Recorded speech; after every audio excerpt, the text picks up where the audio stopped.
சரி, இன்னைக்கு நாம ஒரு முக்கியமான வரலாற்று நிகழ்வை பத்தி அலச போறோம். 20ஆம் நூற்றாண்டுல உலகத்தையே ஆட்டி படைச்ச சோவியத் யூனியனோட வியப்பூட்டும் அதே சமயம் முரண்பாடான வீழ்ச்சிய பத்தி தான் இந்த பகுப்பாய்வுல நாம ரொம்ப தெளிவா பார்க்க போறோம். சுமார் 40 வருஷங்களா உலக அரசியல்ல சோவியத் சாம்ராஜ்யம் ஒரு நிரந்தரமான அஸ்திவாரமா, அசைக்க முடியாத சக்தியா நின்னுட்டு இருந்துச்சு. ஆனா உலகத்தையே மிரட்டிட்டு இருந்த ஒரு வல்லரசு ஒரே இரவுக்குள்ள எப்படி திடீர்னு காணாம போச்சு? இது நிஜமாவே வரலாற்றுல ஒரு மிகப்பெரிய சுவாரஸ்யமான மர்மம்னு தான் சொல்லணும். கொஞ்சம் யோசிச்சு பாருங்க. அசைக்கவே முடியாதுன்னு கருதப்பட்ட ஒரு மாபெரும் வல்லரசு வெறும் சில வருஷங்களுக்குள்ள முழுமையா உடைஞ்சு 15 சுதந்திரமான தனித்தனி நாடுகளா சிதறிப்போச்சு. இது எப்படி சாத்தியமாச்சு? இத புரிஞ்சுக்க நம்ம கொஞ்சம் பின்னோக்கி பயணிக்கணும். பல தசாப்தங்களா தொடர்ந்த பொருளாதார சீரழிவு, இப்படி ஒரு பிரம்மாண்டமான அரசியல் வீழ்ச்சிய பத்தி தெரிஞ்சுக்கிறதுக்கு முன்னாடி, இதுக்கெல்லாம் ஆணிவேரா இருந்த, பல வருஷங்களா மூடி மறைக்கப்பட்டிருந்த அந்த நாள்பட்ட பொருளாதார சீரழிவை நம்ம முதல்ல கவனிச்சாகணும். இப்போ சோவியத் பொருளாதார கட்டமைப்போட அடிப்படை பிழை என்னன்னு பாத்தீங்கன்னா, ஒரு சாதாரண சந்தை பொருளாதாரத்துல விலைகள் தான் ஒரு பொருளோட தேவையையும் பற்றாக்குறையையும் உணர்த்தும். ஆனா அங்க விலைகள் எல்லாமே அரசாங்கத்தால மட்டுமே நிர்ணயம் செய்யப்பட்டுச்சு. இதனால பற்றாக்குறைய உணர்த்த சரியான விலை அமைப்பு இல்லாததால ஒட்டுமொத்த சோவியத் பொருளாதாரமும் பயங்கரமான பொருட்கள் தட்டுப்பாட்டுல சிக்கி தவிச்சது.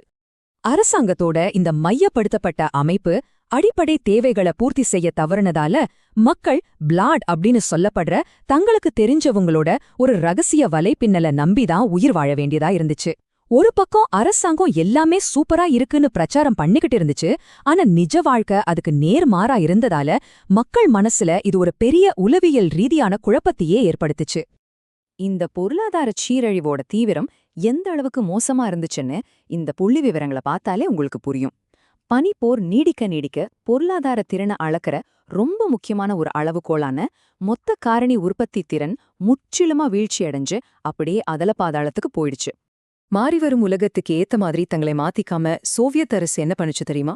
வெல்லவே முடியாத ஒரு ஆயுத போட்டிக்கும் ஆப்கானிஸ்தான்ல நடந்த பேரழிவுகரமான போருக்கும் தங்களுடைய வளங்கள் எல்லாம் வாரி இறைச்சுது. நுகர்வோர் பொருட்கள், தொழில்நுட்பம் இதையெல்லாம் சுத்தமா கண்டுக்கவே இல்ல. இதனால ஏற்கனவே தள்ளாடிட்டு இருந்த பொருளாதாரம் முழுமையா வறண்டு போச்சு. அடுத்து நம்ம பார்க்க போறது சீர்திருத்த முரண்பாடு. இங்க நம்ம கவனிக்க வேண்டிய ரொம்ப முக்கியமான விஷயம் என்னன்னா, 1985ல மிகைல் கார்பச்சேவ் கம்யூனிசத்தை அழிக்கணும்னு அதிகாரத்துக்கு வரல. சொல்லப்போனா சிஸ்டத்தை சரி பண்ண அவர் ஒரு மருந்து கொடுத்தார். ஆனா அந்த மருந்து எதிர்பாராத விதமா நோயாளியே கொன்னுடுச்சு. சோவியத் அமைப்பை காப்பாத்தணும்னா முதல்ல அங்க இருக்கிற குறைகளை வெளிப்படையா ஒத்துக்கணும்னு கார்பச்சேவ் ஆழமா நம்பினார். அதுக்காக அவர் கிளாஸ்நோஸ்த், அதாவது வெளிப்படைத்தன்மைங்கிற ஒரு கொள்கையை அறிமுகப்படுத்தினார். பல 10 வருஷங்கள்ல முதல் முறையா கடுமையான ஊடக தணிக்கைகள் எல்லாம் தளர்த்தப்பட்டு மக்களுக்கு பேச்சுரிமை கொடுக்கப்பட்டுச்சு. இது மட்டும் இல்லாம பெரஸ்ட்ராய்கா, அதாவது மறுசீரமைப்புங்கிற இன்னொரு கொள்கையையும் அவர் இதோட இணைத்தார். சோஷியலிஸ்ட் கட்டமைப்புக்குள்ள முதலாளித்துவத்தோட வேகத்தையும் செயல்திறனையும் கொண்டு வர்றதுக்கான ஒரு முயற்சி தான் இது. ஆனா இது எல்லாமே தலைகீழா மாறி மிகப்பெரிய பணவீக்கத்துக்கும் முன்னப்போதையும் விட மோசமான பொருட்கள் தட்டுப்பாட்டுக்கும் தான் வழிவகுத்துச்சு. இப்படி மக்களுக்கு கொடுக்கப்பட்ட பேச்சுரிமை அரசை பாதுகாக்கும் நினைச்சா அதுதான் இல்ல. மாறா ஸ்டாலின் காலத்துல நடந்த அட்டூழியங்கள், உயர்மட்ட அதிகாரிகளோட ஊழல்கள்னு அரசின் இருண்ட வரலாறையெல்லாம் வெளிச்சத்துக்கு கொண்டு வந்து அரசு மேல இருந்த நம்பகத்தன்மையையே முற்றிலும் அழிச்சிடுச்சு. குறிப்பா 1986 செர்னோபில் விபத்தோட உண்மைகள் மக்களை பேரதிர்ச்சியில் ஆழ்த்திடுச்சு. அடக்கி வைக்கப்பட்டிருந்த தேசியவாத இயக்கங்களும் இதனால வீறு கொண்டு எழ ஆரம்பிச்சுது. கம்யூனிஸ்ட் கட்சி கருத்தியல் மற்றும் தார்மீக நெருக்கடியில இருந்தது. வாக்குறுதிகளுக்கும் உண்மை நிலைக்கும் இடையிலான இடைவெளிய நாங்கள் கடக்க வேண்டியிருந்தது. இது கார்பச்சேவோட சொந்த வார்த்தைகள்.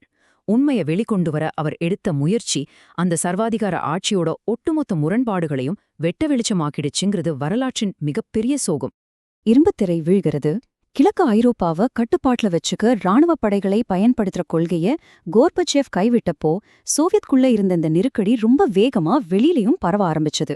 சோவியத் டேங்கிகளோட அச்சுறுத்தல் விலகின உடனே வெறும் சில மாசங்களுக்குள்ளே இரும்புத்திரை ஒவ்வொரு நாடா வீழ்த்தப்பட்டதை நம்ம ஒரு பிரமிக்க வைக்கிற டாமினோ விளைவா பாக்குறோம். ஜூன் மாசம் போலந்துல தேர்தல் வெற்றி, ஆகஸ்ட்ல ஹங்கேரி எல்லையை திறந்தது, நவம்பர்ல பெர்லின் சுவர் வீழ்ச்சின்னு அடுத்தடுத்து கம்யூனிஸ்ட் ஆட்சிகள் சரசரன்னு சரிஞ்சு விழுந்துச்சு. தாமதமா வர்றவங்கள வாழ்க்கை தண்டிக்கும்னு கோர்பச்சேவ் கிழக்கு ஜெர்மனி தலைவர்கிட்ட எச்சரிச்சார். ஆனா அங்க நடந்த மாற்றங்களோட வேகம் ரொம்பவே அதிகமா இருந்துச்சு. அக்டோபர் 1989ல நடந்த ஒரு பத்திரிகையாளர் சந்திப்புல நடந்த சின்ன குழப்பத்தால பெர்லின் சுவரோட எல்லைகள் தற்செயலா திறக்கப்பட்டு வரலாறு ஒரே இரவுக்குள்ள தலைகீழா மாறிப்போச்சு. உலகத் தலைவர்களையே கொஞ்சம் ஆட்டம் காண வச்ச ஒரு வியக்கத்தக்க ராஜதந்திர சாதனை அது. பெர்லின் சுவர் இடிஞ்சு விழுந்த ஒரு வருஷத்துக்குள்ளேயே அக்டோபர் 1990ல கிழக்கு மற்றும் மேற்கு ஜெர்மனி அதிகாரப்பூர்வமா ஒன்னு சேர்ந்தது. இது உலக அரசியல் அதிகார சமநிலையே முற்றிலுமா மாத்தி அமைச்சுடுச்சு. இறுதிச் சிதைவு. ஒரு பக்கம் கிழக்கு ஐரோப்பா தன்னோட புதிய விடுதலைய கொண்டாடிட்டு இருந்த அதே நேரத்துல கிளாஸ்நோஸ்ட் கொள்கையால கட்டவிழ்த்து விடப்பட்ட தேசியவாத சக்திகள் சோவியத் யூனியனை உள்ளுக்குள்ளேயே கொஞ்சம் கொஞ்சமா கிழிக்க ஆரம்பிச்சுது. எப்படியாவது இந்த சாம்ராஜ்யத்தை காப்பாத்திடலாம் நினைச்சு 1991 ஆகஸ்ட் மாசம் கடுமையான கம்யூனிஸ்டுகள் அவசர நிலையை அறிவிச்சு மாஸ்கோ தெருக்களுக்கு டாங்கிகளை அனுப்பி ஒரு ஆட்சி கவிழ்ப்புக்கு முயற்சி பண்ணாங்க. ஆனா போரிஸ் எல்சின் தலைமையில மக்கள் தடுப்புகளை அமைச்சு தீவிரமா எதிர்த்து நின்னதால 3 நாள்ல அந்த முயற்சி சுக்குநூறா உடைஞ்சு போச்சு. அந்த கவிழ்ப்பு முயற்சி தோத்து போய் கோர்பச்சேவ் மாஸ்கோவுக்கு திரும்பியிருந்தாலும் அதிகாரம் அப்போ அவர் கையில இல்ல. மீள முடியாதபடி அதிகாரமும் அரசியல் நம்பகத்தன்மையும் முழுமையா சோவியத் மையத்திலிருந்து ரஷ்யா குடியரசுக்கும் போரிஸ் எல்சின் கைக்கும் உடனடியா மாறிடுச்சு.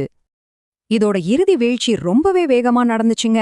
1990 மார்ச்ல லிதுவேனியா சுதந்திரத்தை அறிவிச்சதுல தொடங்கி ஆகஸ்ட்ல அந்த ஆட்சி கவிழ்ப்பு முயற்சி தோல்வியடைஞ்சதுக்கு அப்புறம் குடியரசுகள் அடுத்தடுத்து வெளியில போக முண்டியடிச்சாங்க.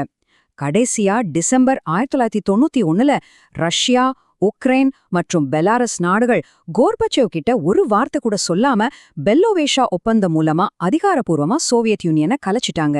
நாம இப்போ ஒரு புதிய உலகத்துல வாழ்ந்துட்டு இருக்கோம். பனிப்போர் முடிஞ்சிருச்சு அப்படின்னு 1991 கிறிஸ்மஸ் அன்னைக்கு தன்னோட ராஜினாமா உரையில கோர்பச்சேவ் அறிவிச்சார். அன்னிக்கு ராத்திரி கிரெம்லின் மாளிகையிலிருந்து சோவியத் கொடி நிரந்தரமா கீழே இறக்கப்பட்டுச்சு. உலக வரலாற்றையே அச்சுறுத்திட்டு இருந்த பனிப்போர் அன்னிக்கு முடிவுக்கு வந்துச்சு. இப்படி ஒரு மாபெரும் சாம்ராஜ்யத்தோட திடீர் வீழ்ச்சி பல புதிய நாடுகள், பொருளாதார அதிர்ச்சிகள், மாறிப்போன கூட்டணிகள்னு ஒரு சிக்கலான வரலாற்றை விட்டுட்டு போயிருக்கு.